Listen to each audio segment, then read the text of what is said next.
Dear students, hello and welcome dear students. Today's lesson is on verbs and this is an advanced journey on the form of verbs. There are two forms of verbs, finite and non-finite. We are going to look at what are finite verbs, what are non-finite verbs, and then we are going to explore further the various types of non-finite verbs with examples and certain exercises. It's a complete lesson on verbs, that is finite and non-finite verbs. Let us begin. What are finite verbs?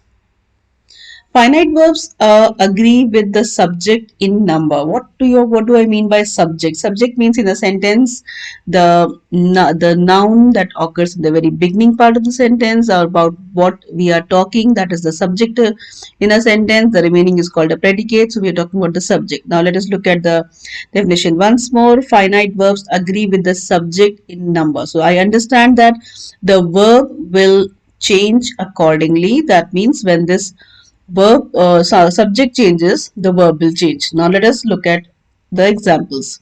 The boy walks to school. In this case, the boy is a 1 in number, that means a singular, so the verb is taking an s. In this case, the subject, the boys is plural, that means many, so that is why the verb is not taking an s. In this case, the boy walks to school, but in this case, the boys walk to school. Let us explore further. Finite verbs show time. Time in case in grammar, we mean tenses. So let us look at it in terms of tenses. I walk to school. I am walking to school. I walked to school. Now, in the first example, I walk to school, it is in the present tense. I am walking to school, it is the, well, again in present tense, the action is continuing in present tense. I walked to school, this is past tense. So, in all the three sentences, the verb is showing time. So, let us look at it. Finite verbs show time. Yes, it is showing the time in present tense, past tense, and it also shows in future tense. Finite verbs agree with noun or pronoun. That is first person, second person, and third person. Noun, what is the first person pronoun? That is I, that stands for myself, is the first person pronoun. You, the person to whom I'm talking, that person is a second person. The word you is used for that. And then the third person is about whom we are talking, that means he, she, or by name John or Tina. So these are first and second and third person. Now let us read once more. Finite verbs agree with noun or pronoun, that means the verb goes with I, we, he, she, etc. I walk to school, you walk to school, we walk to school. They walk to school, she walks to school, John walks to school. Now, how is it different? When the first person is used, I is used, the verb is without an S. When you is used, the verb is without an S. When we is used, the verb is without an S. When they is used, the verb is without an S.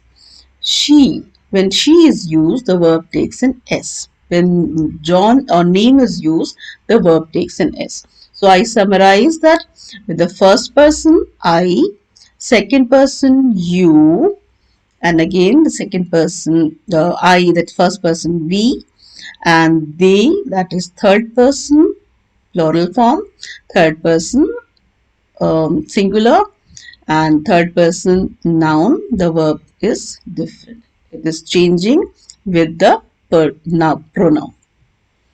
So let us summarize that finite verbs agree with the subject in number, time, and person. Now, what are non-finite verbs? Non-finite verbs do not agree with the subject in number, time, or person. So that means from the word non, I understand it is something opposite. That means it does not agree in terms of number, time, and person. But at this point, I have no understanding of non-finite verbs. Let us explore further. The word form or the verb form the role is completely different to the finite verbs. So it is announcing that the role is completely different in the sentence. These verbs occur in sentences, but they do not perform the role of the main verb. That means previously we have seen the subject and predicate, and that where the subject ends, the predicate begins. We had a main verb. So it was not the non-finite verbs do not play the role of a main verb. Then what do they do? They are placed elsewhere in the sentence and they are dressed differently, which means they might have a changed form of spelling or grouping of words. So that means they might have an ing, ed or en in those spellings with the verb, and that is how they are used and they are placed in a different place in the sentence. Now let us reflect on our understanding of non-finite verbs so far and explore further. The island rises only a few feet above the sea level. I understand the word rises is the main verb as it is agreeing with the island and there is no other verb in the sentence. People ran towards higher grounds with family and friends. The word ran is agreeing with the subject. So it is a finite verb. I understand there is no other verb in the sentence and these two verbs are finite verbs. Now let us explore further. 10-year-old Tilly Smith felt great danger approaching. I understand 10-year-old Tilly Smith is the subject, felt is the main verb, and then great danger approaching. I see the word approaching, it's a verb, and I do not understand why is it taking an ing. Let me read it once more. 10-year-old Tilly Smith felt great danger. An additional word is approaching. So over here I identify a verb with an extend with an inflection ing. So most probably this is a non-finite verb. It is placed elsewhere in a sentence. It is dressed differently and it is playing a different role in the sentence as per the definition of non-finite words. Having read about tidal waves at school, Tilly acted promptly. Now, Tilly is the subject over here, acted is the main verb, promptly is that verb over here. The remaining part of the sentence, the dependent clause that we have is having read. Having read. Now, this is playing the beginning. In the beginning, it is saying something about there's a verb over here, the word having is placed, and as we have understood that ing, it is dressed differently and it goes with the verb. So most probably I have identified a non-finite verb. In the third example, the sea receded far inwards and then the water began to bubble. The sea receded, it is a main verb over here. Far inward, the sentence ends over here. And means it's a compound sentence. There's another sentence beginning over here. The water began, the water is the subject, began is the main verb over here. So that means I understand these two main words are finite verbs. Then to bubble. To bubble, it's a verb over here. It is preceded with to. Whenever we have the verb with to, it is again a non-finite verb. And we learn further what are these three examples of non-finite verbs. Non-finite forms of non. Now let me summarize to this till this point. We have understood that finite verbs agree with the subject in terms of number, time, and noun or pronoun. And non-finite verbs are dressed differently. That means they have either ing, ed, or en added to the verb, or they also have the word to before the verb and they are placed elsewhere in a sentence and they play a different role. So finite and non-finite verb is understood. Now let us proceed further about with the form of non-finite verbs. There are three forms of non-finite verbs. They are gerunds, participles and infinitives. Let us begin with gerunds. What are gerunds? Gerunds are words or verbs that have the force of a noun and the force of a verb and they are called gerunds. Example, dancing is my passion. The way the word dancing is placed, it has dance is a verb. Ing, of course, dressed differently, as we have understood. Dressed differently means it is a non-finite verb, and the place where it is placed is actually the place of a subject. So it is playing the role of a noun. It has got the force of a noun, but it has got also got the force of a verb. When a word has got a force of a noun and a verb, it is called a gerund. Let us see one more example. I like singing. I like singing. The word singing, it has got an ing.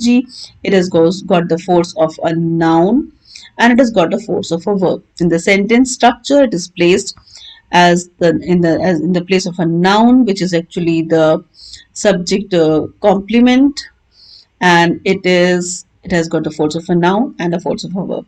If I replace this word singing with a noun, let me give it a try and check. I like mango, I like oranges. Yes, mango and oranges are nouns. So that place is actually for a noun only. And if this word is fitting very well in that sentence, I like singing, then it is playing the role of a noun over there. And because it is disguised as with the ing, non-finite verbs, so it is a gerund. Proceeding further, a gerund is a verb with an ing ending and its function as a noun. Therefore, it occupies the same position in a sentence as a noun. Now, let us see how these gerunds are used in a sentence. As a subject, it is used as a subject. For example, in the sentence, smoking is injurious to health. The word smoking is used as a subject in the place of a noun in the beginning of the sentence. So it is gerund is used as a subject in a sentence. In the second one, as an as a direct object, they enjoyed what singing. So when the action goes on to the object of the sentence, it is used as object. So singing is a gerund. So singing is placed as the object. The sentence, it is also known as the noun subject complement. As a subject complement to the subject. Now, what do I understand by subject complement? Let me first explain the meaning of as complement of a subject. For example, if I say the present, the book is a present. The book is subject, is the verb, and the present, the word, the present at the end of the sentence is known as the complement of the subject. Now, let us see this particular example. My sister's favorite activity is writing stories. My sister's favorite activity, till here the word activity is the subject of the sentence. Is the verb, and then remaining, this is writing stories, it goes together, so it is a non-finite verb. Then non-finite verb, and typically it has got the force of a noun and the force of a verb, so it is a gerund. And as a complement, gerund is also used as a complement of a verb. She enjoys dancing. Enjoys what? Enjoys dancing. It is placed in the place of a noun, and as per the role, it is a complement of a verb. That means soon after the verb, it is placed. After a preposition, gerund is also placed after a preposition. For example, he was accused of smuggling. Of is a preposition, smuggling is a gerund, and the way it is placed in the sentence, it has got the force of a noun and the force of a verb. It is a gerund, and it is placed soon after a preposition. The last example for the gerund is that after certain verbs, he came running. Came is a verb and running is a gerund which has got the force of a noun as a force of a verb also. So a gerund is used soon after verbs also. Uh, my understanding of gerunds is that a gerund is a verb with the force of a noun and the force of a verb. It will have ing added to the verb, and it will play different roles. It may be a subject, it may be a direct object in a sentence, it may be used as a complement of a subject, it may be used as a complement of a verb, it may be placed after a preposition, it may be placed after a verb. And how is it assist? It is assist in editing or close. That means completing a sentence as per the given exercise. Then we have participles. Participle is a verb with an ing, ed, and en. These are all inflections. Please do not confuse them as suffix. These are not suffix. Ing, that means this little dash over there. It is an inflection. Ed is an inflection. En, and grammatically they are known as inflections. Ing, ed, and en, when added to a verb, they play the function of an adjective. Remember that. Do not confuse this ing with a gerund, which used to play the role of a noun or verb. Here, if ing is added, the role will be that of an adjective. Having read about tidal waves at school, Smith acted promptly. Smith is the subject over here. Acted is the main verb. Promptly is the adverb. Now let us read the full sentence beginning with having read. Having read gives me an idea that it is ing or dressed differently. It is definitely a non-finite verb, and looking at the uh, is a hint or the definition of a participle with ing added to it. So have has got the word ing inflection ing added to it, and the verb is also there. So most probably it is not the main verb. It is not agreeing with any subject. It is not agreeing with time. It is not sure agreeing with any pronoun, and it is dressed differently. It is not playing the role of a noun, or it doesn't have the force of a noun or a verb. So most probably it is a participle. Participles are of two kinds. The two kinds are present participles and the past participles. Let us see the present participles. It will have ing added to it. I could see rocks and stones falling from the top. Notice that the verb in the present participle takes the form with an ing ending. And the past participle may have the word having before it, but ed is essential only to say that it is past participle. The door, having opened the door, he came inside and switched the lights on. Notice that the participle is created by adding having before the participle. Now, how it is used in a sentence and how you will be assessed. Let us begin with that. Participle may be used as a subject. For example, the tired traveler sat down to rest. The tired traveler is the way it is used. Explain that it is used as an adjective.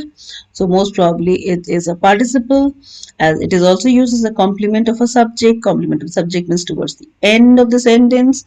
The film is entertaining. Entertaining actually it explains something more about the film, and it is actually with an ing form. Entertain, the verb with an ing, and it is not playing the role of a noun. It doesn't have the force of a noun. It doesn't have the force of a verb. It is definitely a participle. And then it is used as a complement of a subject. Complement of a subject means I saw him leaving the room. It is used towards the end of the sentence.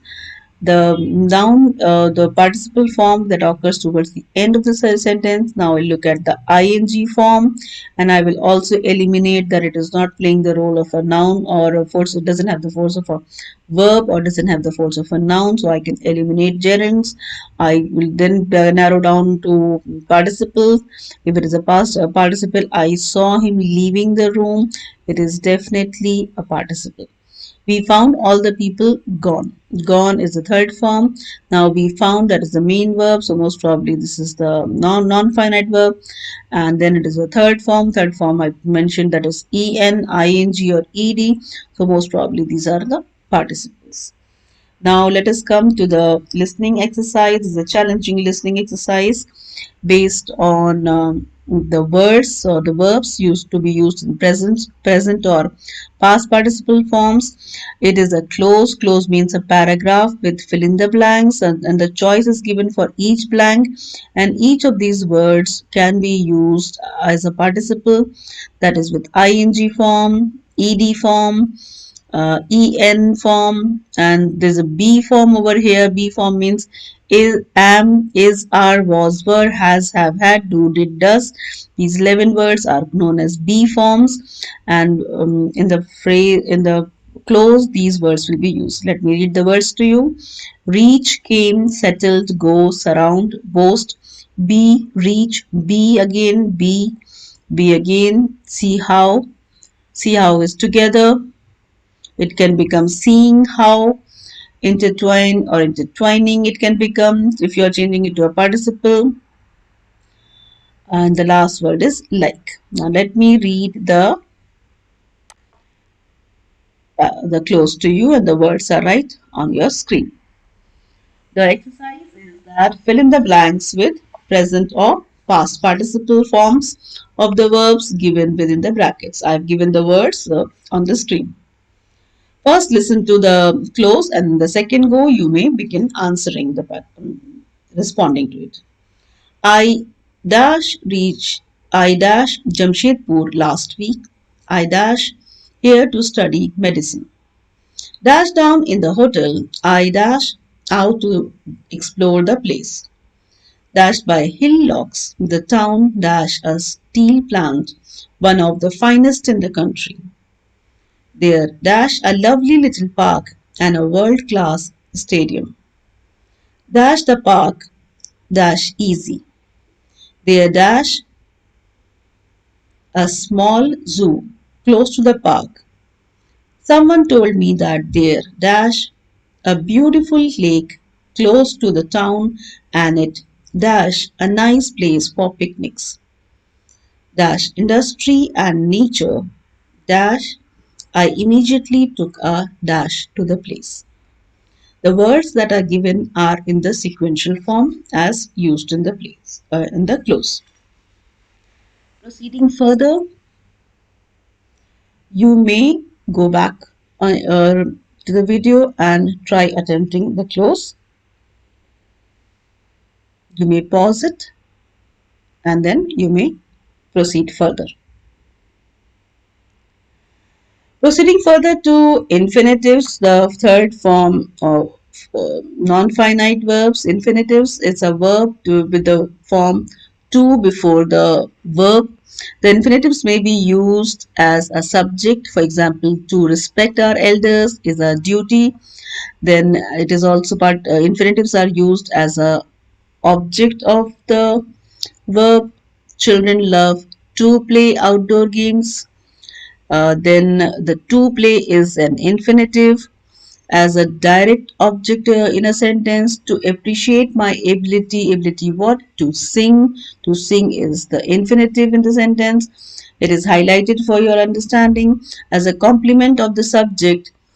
For example, his plan is to join the university. To join is the complement of the subject, and it is in the infinitive form.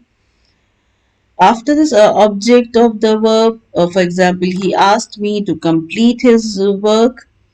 To complete is an infinitive. After certain adjectives, like for example, he's too weak to play.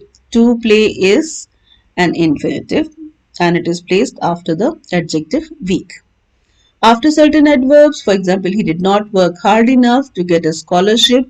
To get is an infinitive and it is placed after a certain adverb. The adverb is hard enough. The word enough.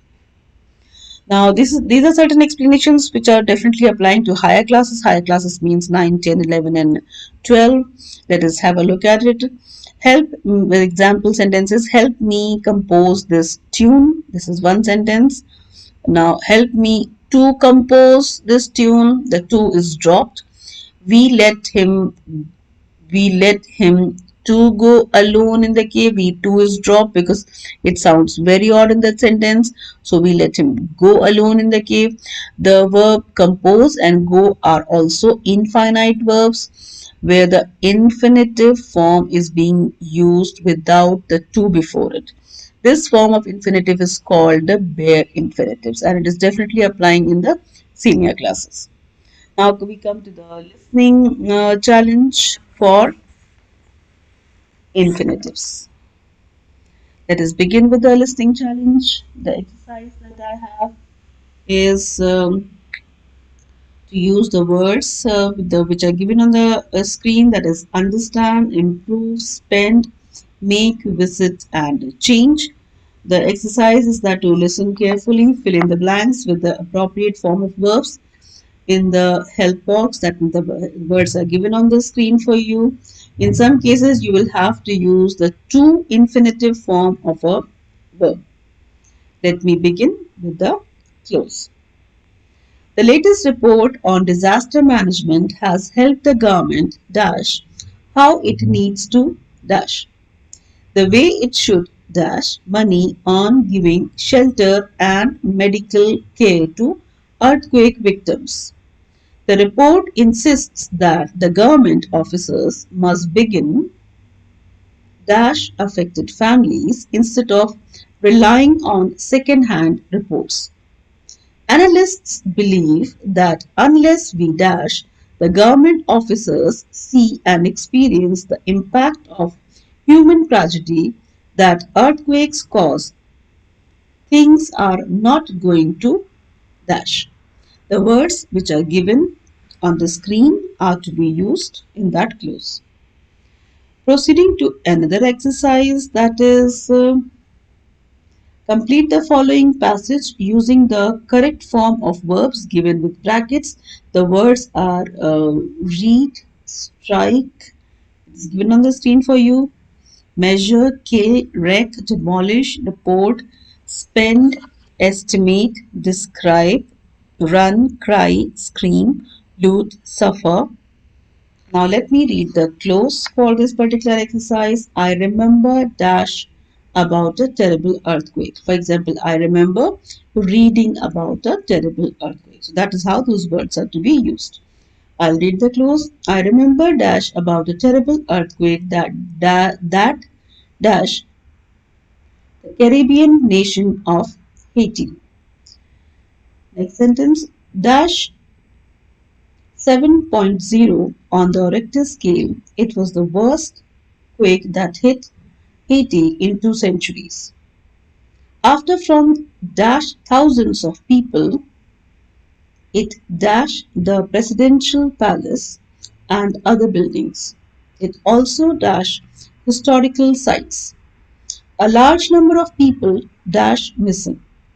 Many people were forced dash the right the night outside the fears of more aftershocks. It was difficult dash the extent of loss and damage.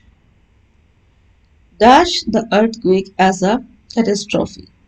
A government official said the cost of the damage could run into billions. He stated that one could only see people dash, dash, and dash. Cases of dash had also been reported. Nature had made humanity dash yet again. The words are given in the same order as the dash is announced. Now let us summarize our understanding in this particular lesson, that is finite and non-finite, finite verbs, definition, the verbs that have a definite relation to a subject or noun or now it will take you to a little higher standards where the word clauses will be used, the words like transitive verb and intransitive verb will be used. Earlier explanation was a basic understanding of finite and non-finite verbs. Now if you're in the advanced, in the senior classes, you should go through this definition that is being revised in plenary. Now, the verbs are usually the main verbs of a clause. The word clause was not used earlier, it is used now. Earlier, I had used the word subject in a sentence because I had considered all the sentences as a simple sentence. Now, I'm using sentences which are complex sentences, so definitely the word clause is used over here. They are also used in present past tense. It is also used in future tense. They can be indicative of passive or active voice. Now, passive and active voice is possible only when the verb is transitive or transitive. Okay, so for only transitive verbs can be changed into passive or active voice. She walks home. Here we see the finite verb as walks and pronounces she. She walked home. Here the tense is changed and it is a modified form of the tense. Now the certain sentences are given for the students to review their understanding. You promised me the last ticket. Try identifying the finite and non-finite verb. It is not listed for you. This is a challenge. If you've understood, you will be able to identify. I'm excited about, these are finite words. You promised me the last ticket. Promised is the main verb. Promised agrees with the subject you. So definitely it is a finite verb. I'm excited about going to the amusement park. Excited is the main verb. It agrees with the subject and in person, that is first person, so it is a finite verb. In the same manner, try attempting the finite verbs with a definite explanation. I went for a walk around the park. She was waiting in the room before he came. Does your brother know my brother? We want John to act as club secretary. I like taking photographs of insects. Coming home last night, I saw a deer run across the road. Now, looking at the non finite verbs, the definition is that the verb cannot be the main verb of a clause. This clause was the word clause was not used earlier. I used to use the word subject.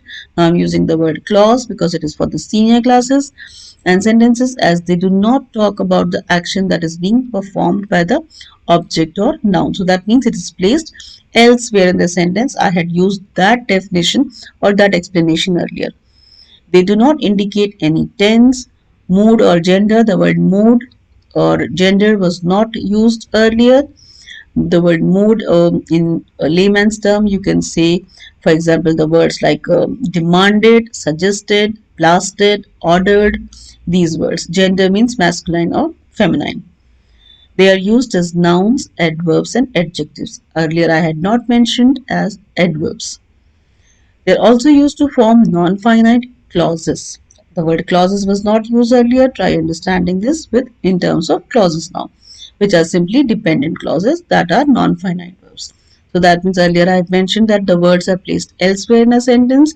Now I'm specifying that the words are placed in the dependent clauses or extensions of the sentences. The rules and examples. He loves camping in the woods. Here are the non-finite verbs as camping and it is used as a noun. These kind of non-finite verbs are called gerunds. For example, do you fancy going out? Having read the book once before, take me more prepared. I like swimming. Being loved can make someone feel safe. We enjoyed their singing. We were delighted at Binaka being awarded the prize. I need to go to sleep. Here, the non finite verbs phrase is to sleep. It is acting as a noun. Non finite verbs that use to before them are called infinitives. That was actually non finite verbs, but all the three forms, gerund, participles, and infinitives, for examples, were given together. Examples are I decided not to go to New York. I'd rather not eat meat. I might not come. You need to paint the whole cupboard starting from the bottom. He asked me not to be late. I would like you not to sing so loudly. The sleeping dog caused a delay. The non finite verbs that have ing or eds inflections and cause the verb to come as adjectives are called participles. Let us see the examples once. As an exercise, the man carrying the brick is my father. He showed us a plate of scones scrambled with cream.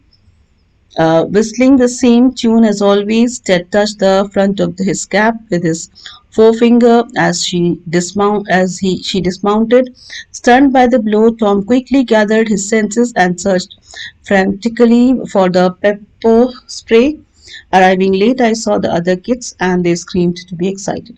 The understanding of the form will help the students in attempting formal grammar exercises, functional language exercises, editing, etc. In the examination, students will not be expected to classify the verb as finite, non-finite, participles, gerunds, or infinitives, the students are expected to use it according to the context. Thank you very much for your kind attention.